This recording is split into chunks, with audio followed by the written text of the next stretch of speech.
Hello guys, welcome to டிஸ்கே Tamil YouTube channel. இன்னைக்கான வீடியோவில் நம்ம இதை பற்றி பார்க்க போகிறோம் பார்த்தீங்கன்னா, வேறு பற்றி இல்லைங்க, விக்ரம் சாரோட நடிப்பில் இன்றைக்கி வீர தீர சூரன் திரைப்படம் ஈஸியாக இருக்குது. படம் எப்படி இருக்குன்ற பற்றி தான் நம்ம பார்க்க போகிறோம். அதுக்கு முன்னாடி நீங்களும் நம்ம சேனல் சப்ஸ்கிரைப் பண்ணால் மறக்காம சப்ஸ்கிரைப் பண்ணிக்கோங்க. பக்கத்தில் இருக்க பெல் பட்டனை ப்ரெஸ் பண்ணிக்கோங்க. ஓகே, வாங்க வீடியோக்குள்ளே போகலாம். வீர தீர சூரன் படத்தோட ஒன்லைன் ஸ்டோரி என்ன அப்படின்னு கேட்டிங்கன்னா, படம் வந்து ஒரு நாள் நடக்கக்கூடிய ஸ்டோரி. விக்ரம் சார் ஹெச்ஜி சூர்யா சாரை வந்து கொல்றதுக்கு போகிறாரு. அவர் ஏன் கொல்ல போகிறாரு, கொல்லுவாரா மாட்டாரா, என்ன தான் நடக்கும் அதுக்கப்புறம்ன்றது தான் திரைப்படத்தில் நடக்கக்கூடிய கதை. இன்பிட்வீன் அவரை வந்து விக்ரம் சார் வந்து எதுக்கு ஹெச்ஜி சூர்யா கொல்ல போகிறாங்க, ஒரு கேரக்டர் இன்பிட்வீன் நகரும். அதனால் நான் சொல்லலை. நீங்கள் படம் பாருங்கள், படம் பார்க்கும்போது உங்களுக்கே தெரியும். இது வந்து நான் ஜஸ்ட்டு ஒன்லைன் கூட சொல்ல முடியாது, ஜஸ்ட்டு 15 லைன் அப்படின்னு 50% லைன் அந்த மாதிரி தான் நான் சொல்லணுங்க. ஓகே, நான் ஃபுல்லாக சொல்லிட்டேன்னா உங்களுக்கு வந்து ஸ்பாய்லராக கூட அமையலாம். படம் பார்த்து தெரிஞ்சுக்கோங்க எதாக இருந்தாலும். ஓகே, இப்போது வீர தீர சூரன் பொறுத்த வரைக்கும் எனக்கு வந்து ரொம்பவே ஹாப்பி. ஏன்னா வந்து ரீசெண்ட் டைம்ஸில் விக்ரம் சார் படம் வந்து தேட்டருக்காக ரிலீஸ் ஆன படங்கள் எதுவுமே வந்து பெருசாக நம்ம சொல்லிக்கிற அளவுக்கு இல்லை. இப்போ நம்ம வந்து எதிர்பார்த்து போன திரைப்படம் நிறையா இருக்குது. பட் ஆனால் எதுவுமே நமக்கு சாட்டிஸ்ஃபை ஆகலை, மற்ற யாருக்குமே அவ்வளோக்கு சாட்டிஸ்ஃபை ஆகாத படம் மாதிரி இருந்துச்சு.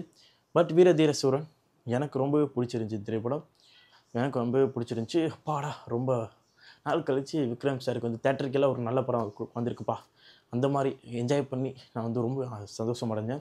இந்த பார்க்கும்போது நான் ரொம்ப நாளாக வெயிட் பண்ணிகிட்டே இருந்தேன், எப்பப்பா விக்ரம் சாருக்கு வந்து ஒரு தரமான ஒரு படம் வரப்போகுது அப்படின்னு. வீரதீர சூரன் அந்த ஒரு திரைப்படமாக அமைஞ்சது எனக்கு ரொம்பவே ஒரு சந்தோஷமான ஒரு விஷயந்தான். படம் வந்து தரமாக இருக்கும். எனக்கு இந்த திரைப்படத்துலேயே வந்து ஃபஸ்ட் ஹாஃப் ரொம்ப பிடிச்சிருந்துச்சி. செகண்ட் ஹாஃப் ஃப்ளாஷ்பேக் பர்சன்டாக இருக்கட்டும், கிளைமேக்ஸ் பர்சன்டாக இருக்கட்டும், ஒரு சில ட்ராக், ஒரு சில விஷயங்கள்லாம் இருக்குது. செகண்ட் ஹாஃபில் இன்னும் கொஞ்சம் டிஃப்ரெண்ட்டாக எடுத்துகிட்டு போயிருந்தால் படம் வந்து சூப்பராகவே இருந்திருக்குன்னு சொல்லலாம். பட் ஒரு சில விஷயங்கள் அங்கங்கே அப்படி இப்படி இருந்தாலும் படம் வந்து நல்லா தாங்க இருக்குது. ஓகே, டேரக்டர் அருண்குமார் அவர் வந்து ரைட்டிங்கில் செம்மையாகவே ப்ளே பண்ணியிருக்காருன்னு தான் சொல்லணும். படத்தில் ரைட்டிங் செம்மையாக இருக்கிறது நம்ம படம் பார்க்கும்போது அப்படியே தெரியுது. முக்கியமாக கிழங்கு சீன், அது வந்து நமக்கு திக் திக் நிமிடங்கள் பட்டுக்கிட்டே இருக்கும். இது ஓப்பன் ஆகுமா ஆகாதா, இந்த மாதிரி ஒரு திக் திக் நிமிடங்களோடு இருக்கும் அந்த கிழங்கு சீன். அதுக்கப்புறம் அந்த 15 மினிட்ஸ் அந்த சிங்கிள் ஷாட் சீன்ஸ் அது சூப்பராக இருந்துச்சு. இந்த மாதிரி சீனாக நம்ம வந்து சொல்லிக்கிட்டே போகலாம். போலீஸ் ஸ்டேஷன் சீன் அதெல்லாம் நான் எதிர்பார்க்கவே இல்லை. பாட்டுன்னு எடுத்து பாட்டுன்னு போட்டாப்புல அந்த சீன்லாம் வந்து சூப்பர். ஃப்ளாஷ்பேக் பர்சன்ஸ் என்ன தான் வந்து கொஞ்சம் டிப்பாக இருந்தாலும் அந்த சீன் வந்து ஃபயர் அந்த மாதிரி வந்து தரமான சீன்ஸ் இருக்குது, தரமான ரைட்டிங் ஒர்க் இருக்குது இந்த திரைப்படத்தில். சொன்னால் சொல்லிக்கிட்டே போகலாம். பட் ஒரு சில விஷயங்கள் மைனரான ஒரு சில விஷயங்கள் வந்து மிஸ் ஆனது தான் இந்த திரைப்படத்திலோட அந்த சின்ன ஒரு ட்ராபேக்காக நான் பார்க்குறேன். அதுவும் கிளிக் ஆகியிருந்தால் படம் வந்து வேறு லெவலில் வந்திருக்கும். பட் அந்த ஒரு சில விஷயங்கள்லாம் கொஞ்சம் ஃப்ளாட்டாக அப்படி இப்படி மேலே கீழே இப்படி போகிற மாதிரி தான் படம் இருக்குது. அந்த ஒரு லைனை வந்து ஃபுல்லாக மேலே அப்படி போயிட்டு அப்படியே வர மாதிரி இருந்துச்சுன்னா படம் வந்து இன்னும் நல்லா பேசப்பட்டிருக்கும், நல்லா இருந்திருக்கும். என்னை பொறுத்த வரைக்கும் ஒரு நல்ல படம் தான், இன்னும் நல்ல படம்னு நான் சொல்லியிருப்பேன். அந்த மாதிரி நான் சொல்கிறேன். ஓகே, இப்போ ஜிவி பிரகாஷோட பிஜிஎம் ஒர்க் இந்த படத்தில் எப்படி இருக்குது அப்படின்னு கேட்டிங்கன்னா, படம் வந்து செட்டிலாக நகர்ற படம் தானே, அதனால் வந்து செட்டிலான ஒரு பிஜிஎம் போட்டு கொடுத்துருக்காரு. ஒரே பிஜிஎம்மே திருப்பி ஃபாலோ ஆகிற மாதிரி உங்களுக்கு ஃபீல் ஆகும்.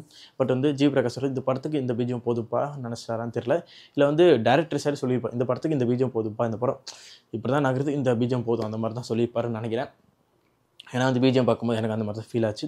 பெருசாக அந்த பிஜிஎம்மில் வந்து எனக்கு இம்ப்ரெஸ் ஆகிற மாதிரி இந்த திரைப்படத்தை பொறுத்த வரைக்கும் ஜிவி பிரகாஷ் வந்து அந்தளவுக்கு ஒரு இம்ப்ரெஸ்ஸான ஒரு பிஜிஎம் போடலன்னு தான் சொல்லணும். ஓகேஸான ஒரு பிஜிஎம்ங்க. திரைப்படத்தில் வீர தீர சூரன் பார்ட் 2 ரிலீஸ் ஆனிச்சு. பார்ட் 1க்கான அர்த்தங்கள் இருக்கா அப்படின்னு கேட்டால் இருக்குது. நிறைய விஷயங்கள் வச்சுருக்காங்க. துஷாரா அவங்க வந்து செகண்ட் ஒய்ஃபாக தான் வந்து விக்ரம் சாருக்கு வராங்க. ஃபஸ்ட் ஹஸ்பண்ட் யார், அந்த குழந்தை ஃபஸ்ட்டு அவங்களுக்கு என்ன நடந்துச்சு அதெல்லாம் காட்டுவாங்க. அதுக்கப்புறம் திலீப்ன்றது யாருப்பா, திலீப்ன்றது யார், விக்ரம் சார் வந்தால் தான் அவங்க பாடி எடுக்கணும்னு சொல்கிறது. இந்த மாதிரி வந்து பல விஷயங்கள் வந்து அந்த ஃப்ளாஷ்பேக் பர்சன்ஸ்குள்ளே டப்புன்னு ஒரு விஷயங்கள் வந்து இப்படி வச்சுட்டு போயிட்டாப்புல. இந்த மாதிரி நிறைய விஷயங்கள் கேள்வி, நம்ம எதுக்கு அதெல்லாம் வெயிட் பண்ணுறதுக்கான சீன்லாம் இருக்குது. பட் ஆனால் நம்ம வந்து வெயிட் பண்ணியே ஆகணும்டா, வா அந்த மாதிரி எக்ஸைட்மெண்ட்டோட வெயிட் பண்ணுற மாதிரியான ஒரு சீன்ஸ் எதுவுமே நம்ம வந்து இல்லைன்றதான் நம்ம சொல்லி ஆகணும். இந்த மாதிரி சின்ன சின்ன விஷயங்கள் வந்து அங்கங்கே வச்சுருக்காரு. அப்புறம் அந்த குழந்தை கடைசியாக தூக்கிட்டு வர அந்த பட்டம், அந்த சுத்தமில்ல அந்த ஒரு பட்டம், இந்த மாதிரி ஒரு சில விஷயங்கள் வந்து நிறையா வச்சுருக்காரு படத்தில். அது வந்து ப்ராப்பராக நம்ம வந்து எக்ஸைட்மெண்ட்டோட வெயிட் பண்ணுற மாதிரியான ஒரு ப்ராப்பராக ஒரு விஷயம் வச்சுருந்தா, ஒரு விஷயம் நம்ம வந்து பார்ட் 1 பார்க்கணும், வீரதீர அடுத்த பார்ட் பார்க்கணும்டா அப்படின்னு வெயிட் பண்ணுற மாதிரியான ஒரு சீன் இல்லை. அதுதான் இந்த படத்தில் ரொம்ப மிஸ்ஸிங் ஃபேக்டராக இருக்குது. படம் ஓவராலாக ஒரு படமாக பார்க்கும்போது படம் நல்லாயிருக்கு. பட் இது பார்ட் 2 ரிலீஸ் ஆகிருக்கு. பார்ட் 1 வெயிட் பண்ணணும்ல, அந்த ஒரு கான்செப்ட்குள்ளே இந்த படம் வந்து போகலன்னு தான் நான் சொல்லுவேன். என்னை பொறுத்த வரைக்கும் 1க்கு வெயிட் பண்ணுற மாதிரி ஒரு சீன்ஸுமே இல்லை. அங்கே வச்சுருக்காங்க, இது அப்படி நடக்க போகுது. அவன் படமாக அந்த படம் ரிலீஸ் ஆகும்போது பார்த்தா தெரியும். ஆனால் வெயிட் பண்ணுறதுக்கே அந்த ஒரு இல்லைன்றது எனக்கு ஒரு இது. துஷரா அவங்களோட கேரக்டர் இந்த படத்தில் நல்லாவே இருக்குது. விக்ரமரோட கேரக்டர் நல்லாவே இருக்குது. சுராஜ் அவரோட நடிப்பு இந்த மாதிரி கேரக்டர் ப்ளே வந்து சுற்றி இருக்குது இந்த படத்தில்.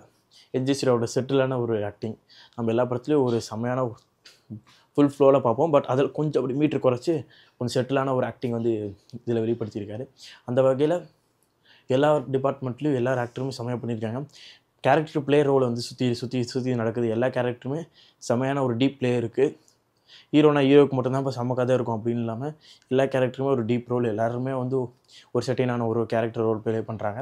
எல்லாரோட ரோலுமே வந்து பேசுகிற மாதிரியான ஒரு ரோலாக இருக்கிறது திரைப்படத்தோட ஒரு ப்ளஸ் பாயிண்ட். டேரக்டர் வந்து ஸ்க்ரெட்ச் பண்ணி ஒவ்வொரு கேரக்டருக்கும் ஒரு லிங்க் கொடுத்து ஒரு விஷயங்கள் பண்ணியிருக்காரு. அது வந்து செம்மையாக இருக்குன்னு தான் சொல்லணும். என்னை பொறுத்த வரைக்கும் வீரதீர சூரன் ஒரு நல்ல படம்.